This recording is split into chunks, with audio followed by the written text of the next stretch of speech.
Welcome back, everyone. Today on the Joseph Carlson Show, we have news that Elon Musk, as well as other notable figures like Steve Wozniak, have signed an open letter. An open letter expressing their concern about artificial intelligence. They want to slow down programs like OpenAI, ChatGPT. They want a 6-month pause to take a breather and to try to come up with regulations because they believe that this type of artificial intelligence is dangerous to the overall economy. Now, I have the entire letter. We're going to go through it. I'll be going over whether this is a good idea or bad idea to slow this down. We also have news that Apple launched a buy now, pay later service called Apple Pay Later. It has no fees and no interest rates. This is a big move by Apple, further entrenching themselves in the financial sphere. We'll be going over that as well. Amazon may be buying AMC. There's a rumor that they may actually buy the movie theaters AMC. We'll be looking at that. I'm a big holder in Amazon stocks, so that's one of my big holdings. Disney and Microsoft are ditching the Metaverse plans, and it seems like as time goes on, the Metaverse has been abandoned. This whole idea, the whole living in a different world, that was talk about 6 months ago. Seems like it's not really happening anymore, but the latest news is that Disney's ditching out as well. And then finally, we have news that Pepsi changed their logo. We'll be looking at the previous one and the current one, and I'll be giving my opinion on whether this logo is awesome or whether the previous one was better. So as always, we have a lot to get to in this episode. Let's go ahead and jump right in. Now, the letter is titled Pause Giant AI Experiments and Open Letter. We call on all AI labs to immediately pause for at least 6 months the training of AI systems more powerful than GPT version 4. And it has 1,100 signatures right now. Most of them are not too notable of that 1,100, but it does have some very notable signatures there. One of the signers is Steve Wozniak, one of the original founders of Apple. He's the one that implemented all the changes to the Macintosh, and he has serious concerns about technology and advancements. He was not surprising to see sign this. The other one that I think is the biggest name that signed this, that is a little surprising in my opinion, is Elon Musk. Now, before I go into that, I want to read the letter and see what they're actually concerned about. It says AI systems with human competitive intelligence can pose profound risks to society and humanity, as shown by extensive research. An acknowledgement by top AI labs. As stated in widely endorsed Asilomar AI principles, advanced AI could represent a profound change in the history of life on Earth and should be planned for and managed with commensurate care and resources. Unfortunately, this level of planning and management is not happening, even though recent months have seen AI labs locked in an out-of-control race to develop an ever more powerful digital mind that no one, not even their creators, can understand, predict, and reliably control.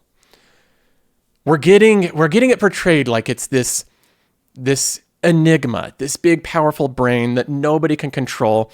It's going to steal everybody's jobs. It has human-level competitive intelligence. AI is impressive, but this is a very scary way of putting things, that first paragraph.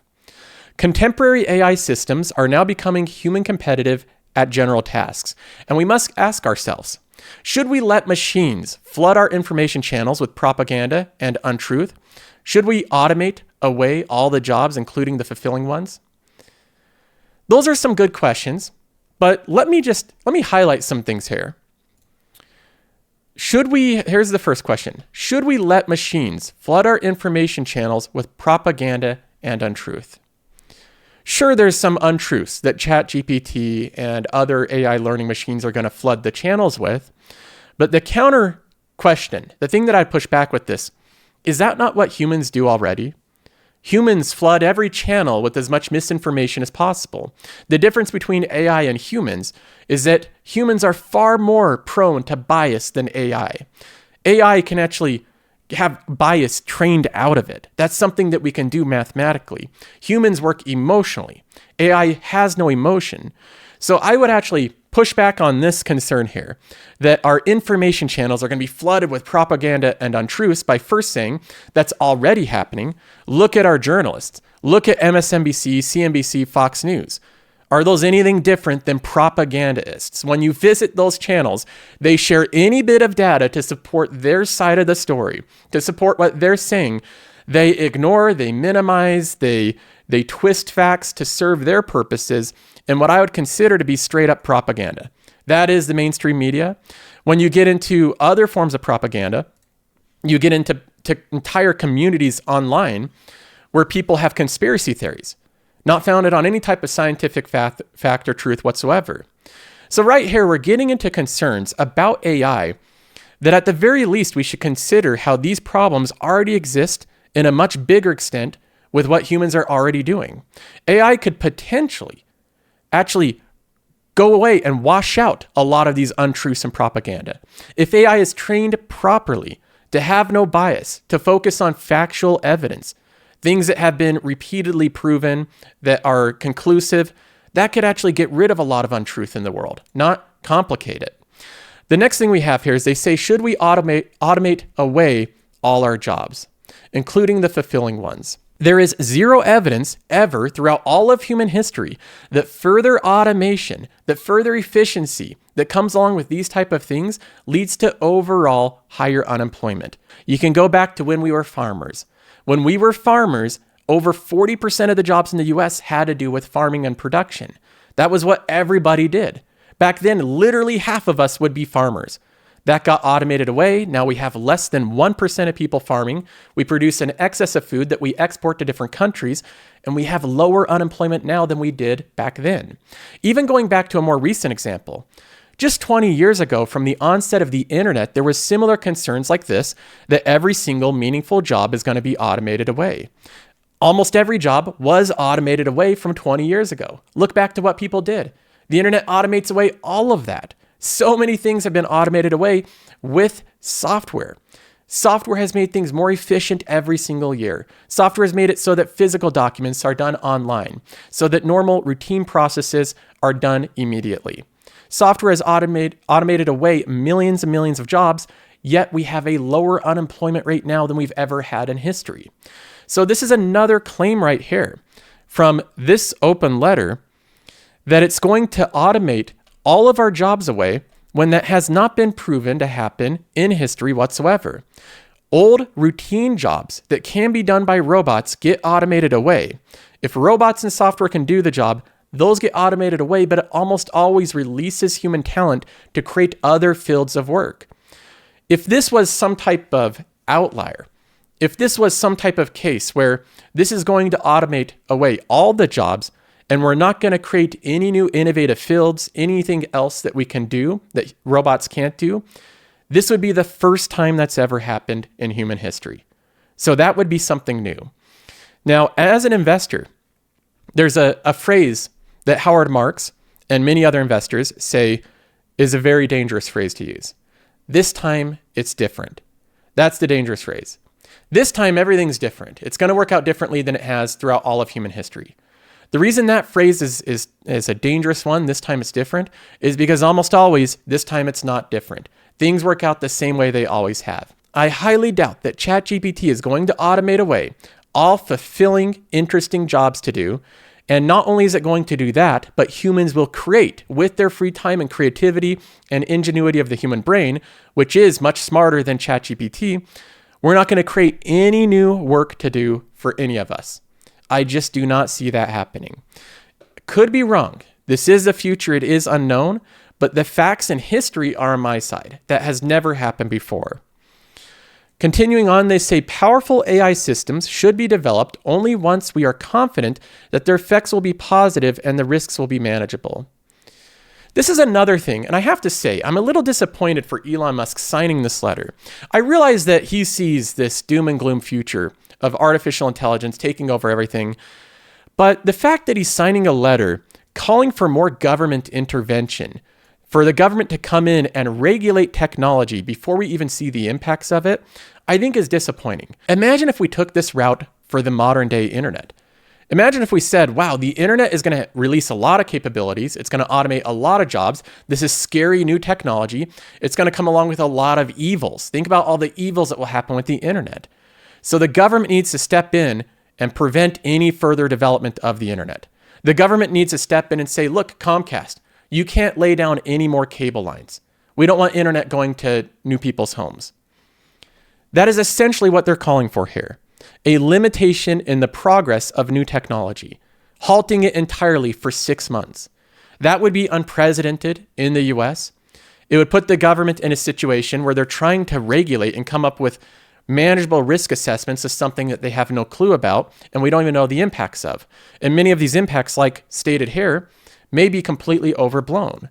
So this is something else that I do not agree with at all. I don't think the government should be stepping in, limiting what companies should be doing private development in AI systems. That's not how anything has worked in the past. This confidence must be well justified and increase with the magnitude of systems' potential effects. Then they continue on, and here's the paragraph that I think is just the most incredible. Therefore, we call on all AI labs to immediately pause for at least 6 months the training of AI systems more powerful than GPT-4. This pause should be public and verifiable and include all key actors. If such a pause cannot be enacted quickly, governments should step in and institute a moratorium. There you have it. You have Elon Musk calling on the government to stop other companies of which he has no ownership, no equity in, to stop their innovation. Now, I realize that Elon Musk was one of the founders. He was one of the ones that he contributed to one of these companies at the beginning, but he has no equity stake in them. He did that a long time ago. He's given up all equity stake. He has no ownership of them. And now that they're coming out with incredibly impressive technology, incredibly helpful technology to many businesses, to many things that will make the US more competitive, now he's calling on the government to step in and institute a moratorium based on safety concerns. Now, there's a number of concerns that I have with this letter. And first of all, I'll just highlight what I think is a double standard here. Elon Musk has been working with innovation for a long time, and he's working as hard as he can to make innovations that would directly lead to the job loss of millions and millions of employees that rely on their job for their family and their livelihood. Driverless cars will kill most jobs in US states. Just in truck driving alone, if that was to be automated and there was to be no driver for trucking, that would kill at least 3.5 million jobs. So you've just put out of business 3.5 million people that rely on that as their job. Then you also have tons of other jobs outside of trucking that require people to drive, including taxiing. That's a pretty big one, including Uber, including DoorDash, including every single transportative service, bus services, school bus drivers, all of that. Elon Musk is working on technology as fast as he can with no moratorium, with no break, to try to put out millions of people out of their job when it comes to driving. And that's the entire goal of his company. That's one of the biggest things. That's one of the biggest value creators. Tesla investors look at Elon Musk and Tesla, and they say that the robotaxi network is going to be a massive value proposition. Where does all that value come from? It comes from the fact that you're raising the margins by making a Tesla be able to do all these services without a driver. In addition to that, we also have Elon Musk developing the robot Optimus, which he himself says is the end goal is to have it be able to do routine labor tasks. Think of that. If this could do routine labor tasks, Optimus could replace warehouse workers. Warehouse workers make up over 11 million jobs. All of them would be displaced, or at least their job role would be changed, similar to what ChatGPT is doing to a lot of job roles now. So what Elon Musk has been working on without limitation, without calling for government intervention, is lots of innovations that would cause massive job loss across the US if he was to get to the end goal of these innovations. And then in addition to that, while calling on the government to stop the development of OpenAI and ChatGPT, there's rumors that Elon Musk is recruiting a team to develop his own technology that does the same thing. So it's difficult to say how genuine Elon Musk's concern is about this. I do think he's really concerned about the technology and about the implications, but I also think that it's conveniently self-serving and a bit hypocritical with what he's been working on as well. The concerns he's laying out for ChatGPT are also directly applicable to automating all driving and to making robots that can do routine tasks in warehouses and around the house. So there you have it. You have a team of people working on artificial intelligence. There's lots of concerns about it right now. It's been hyped up a lot, I'll say, over the past year. And then there's other people calling on it to be limited, to be scaled back, and to be paused for the next 6 months. Now, do I agree with this letter overall that we should have a 6-month halt on the development of AI, new innovative technology, or we should have the government come in, heavily regulate it, and have a moratorium on it? Of course, I do not. I think the entire idea of this is preposterous. I think it's absurd. I think it would be a disaster if the goal of this letter was actually to happen. If the government was to come in and regulate advancements in technology step by step like patch releases in an app. Imagine again if we did that for the internet. If we had the government come in and prevent the creation, the adaption, and the progress of the internet and put it through a funnel where the government released little patch notes, assessing the risk of every little advancement in the internet, not letting internet speeds go up too quickly, because that might have too big of consequences. That would be a disaster. And the route that goes down, where the government gets its hands in every industry and regulates the progress and capitalism and growth in every industry, would be more disastrous for job creation than the advancements of ChatGPT. Furthermore, another thing that they do in this letter is they go over all the scary gloom and doom. When you read the letter, you think, wow, this looks pretty bad. Everybody's going to lose their job. Aside from the fact, again, that there's no evidence that will happen, that everybody's going to lose their job, they also seem to gloss over all the benefits of AI. One of the biggest ones being in healthcare. Healthcare needs as much help as it can get. Identifying diseases, identifying problems and cancers, coming up with solutions to these problems needs as much help as it can get. And I can give you just a for instance. Google has been working with image processing and image-related AI to actually identify different diseases, to take scans of your eye and be able to accurately identify what disease, what problems your eyes have, to be able to take samples of your skin, just image scans, and identify whether or not they're cancerous. These are massive progresses in technology that could potentially save millions of people's lives. Slowing down the progress in AI development and technology could further delay meaningful, impactful improvements to the diagnosis and treatment of health-related conditions across the entire health spectrum. Everything we're doing with healthcare, AI can improve. So the fact that we're going on trying to prevent the progress of artificial intelligence based on concerns that are completely unfounded and unproven in history, I don't believe is a good route to go down. That's my thoughts on it. Let me know what you think. Now, moving on, we also have news that Apple has introduced Apple Pay Later. This is a buy now, pay later service, which is basically when you don't have the money or you don't have the willingness to pay for something up front, you want to split the purchases into multiple purchases and pay for it maybe once a week. Apple Pay users can split purchases into 4 payments with 0 interest and no fees. That's the kicker right there, 0 interest and no fees. Why and how can Apple do this? First of all, the why. Why would Apple make it so that they have 0 interest and no fees? Well, that gives them a competitive moat against every other buy now, pay later service. Most of them are filled with late fees. That's how they make all their money. Most of them have no interest, so that's not much different, but they do have fees, big late fees. So companies like Affirm that have big late fees, they're going to have a competitive disadvantage to Apple. Now, how does Apple do this? How do they actually make money doing this? That's the more difficult question. Apple has such a massive ecosystem that fortunately they don't have to monetize their products, every single product individually. They basically want to get people into the ecosystem and then they monetize them in different ways. So while they may actually lose money on Apple Pay Later in the short term, this works out to their benefit. For example, what are some big purchases that you might want to split up into smaller purchases? Well, you have your Nike shoes. You might want to split those up. You have Apple Store payments. You might want to split that up.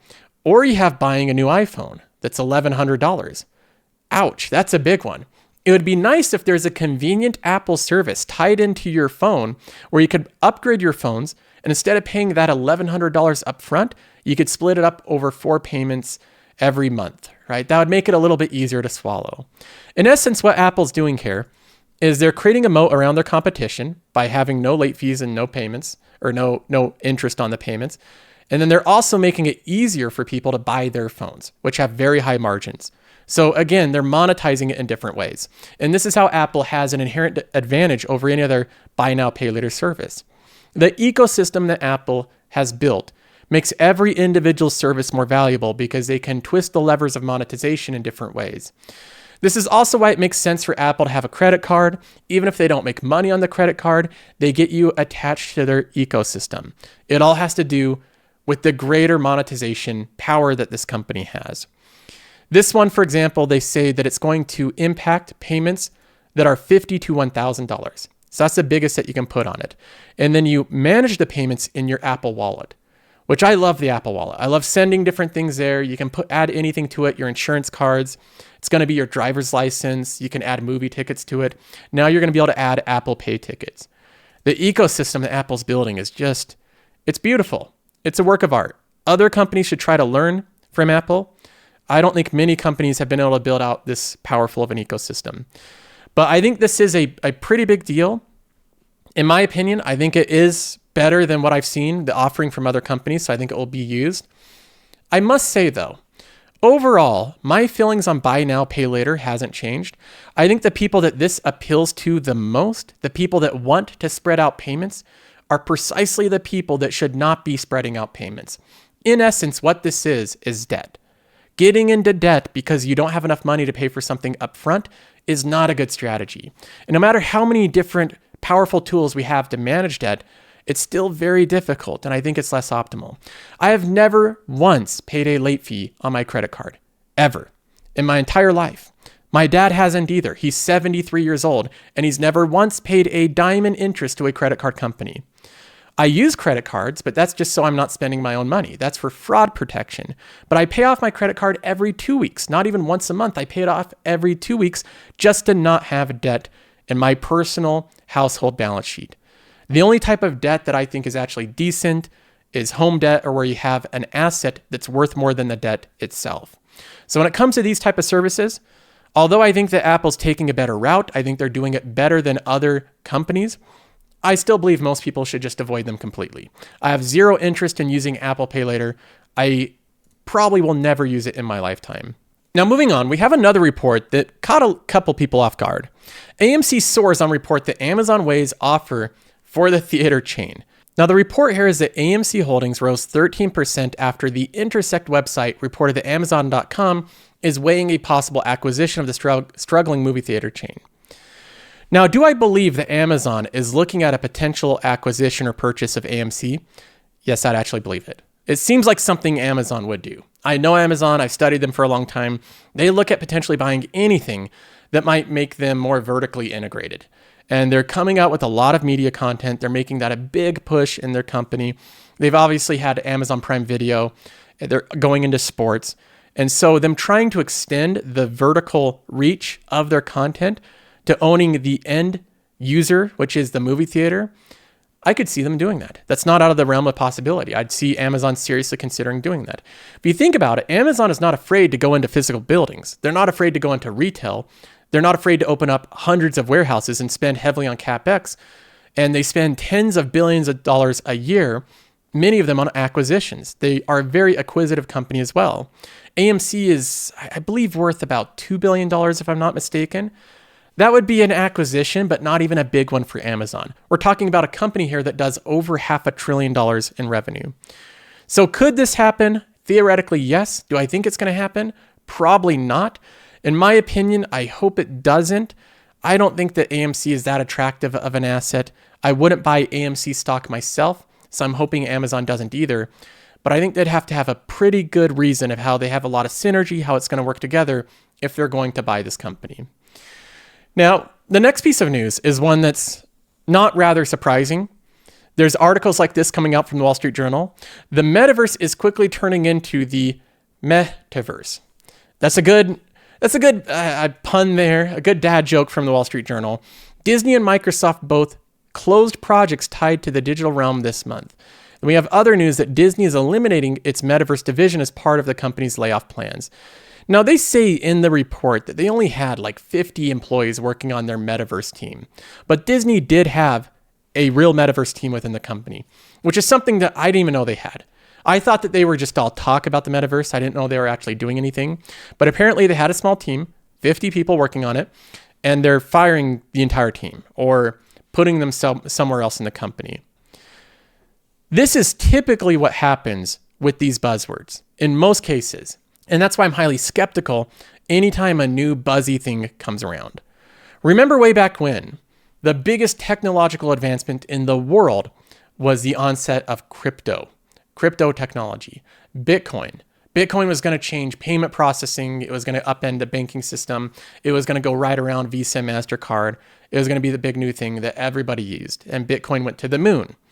I never bought any Bitcoin. I've never bought any crypto. In my entire life, I've never bought $1 worth of any type of crypto. The reason being is because I do not believe all the claims of something that I consider to be buzzworthy that has little actual change that it's implementing. I don't see that many changes of crypto or Bitcoin in general. Now, the other thing was blockchain. That was supposed to be the new big innovative technology that was going to change the world. Maybe it just hasn't had time to yet. But again, I've not seen any meaningful changes with blockchain. I've not seen it implemented anywhere where it's changed the world at large. And I consider it largely to be a buzzword. Something that a lot of companies were saying, they're the blockchain company. What does blockchain actually do? They don't even know, but they're the blockchain company. And hopefully their market cap goes up as a response of being the blockchain company. That was another buzzword. Then we had the metaverse come along. This is something that was very buzzwordy to begin with, but then Mark Zuckerberg really latched onto the metaverse. He wanted to pivot away from being the Facebook company with its soured brand. And so he renamed the company Meta. He went heavily talking about the metaverse. And for a while, that played out to their advantage. Now, in the last earnings report, Mark Zuckerberg seems to have completely abandoned all talk about the metaverse, knowing that investors don't want to hear about it. They don't see anything actually happening. In fact, most investors consider that to be a giant money hole, big money pit. So everybody's abandoning the metaverse now, the latest buzzword to be left in history, to have its grave dug and no longer anybody's talking about it. The latest here is Microsoft and Disney abandoning their metaverse plans. The one thing that I think is different than all of these buzzwords is AI. I knew that artificial intelligence was being talked about. It set off those alarms. Joseph, this sounds very much like the buzzword, like the new metaverse. Everybody's going to start talking about this in all of their earnings reports, and they did. In the earnings reports over the past 6 months, every company's talking about AI. It's mentioned orders of magnitude more frequently in their earnings calls. But this is the one where I think it's different than all the rest. I don't think that AI is a buzzword. And the reason being is I'm seeing real world impacts of it already. Seeing it be implemented into real technology, being used by real people at home and in their job. So AI to me is different than the rest of these buzzwords because it's actually being implemented everywhere. Now, maybe there's still hope for the metaverse. Maybe it'll be implemented later. Maybe Mark Zuckerberg will make the Meta plan successful and Oculus will be a massive hit.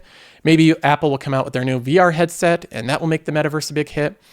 But I'm still very skeptical because I don't see the evidence. I need to see this actually have real world application, people really putting on headsets and working from home and doing all of that before I consider it much more than a trend.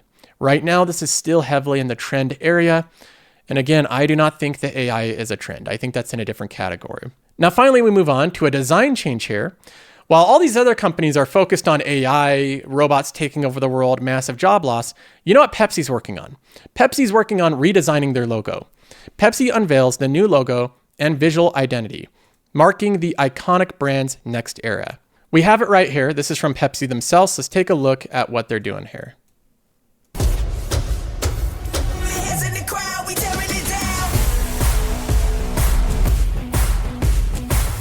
That's the logo, and that's the design concept.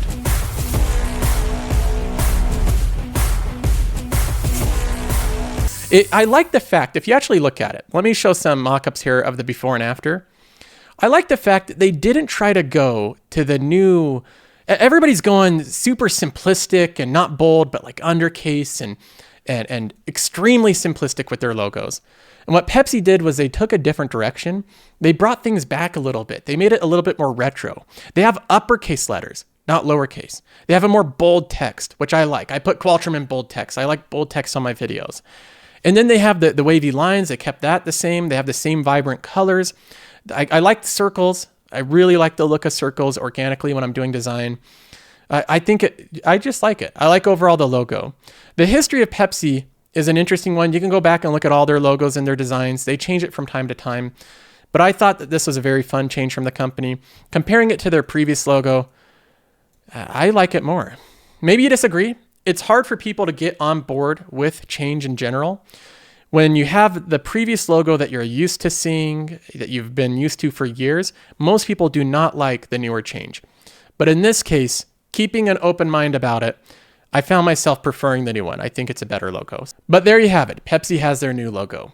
That's all the news for this time. If you want more exclusive content, check out the Patreon. There's a link in the description below. Other than that, subscribe to the channel and I'll see you in the next one.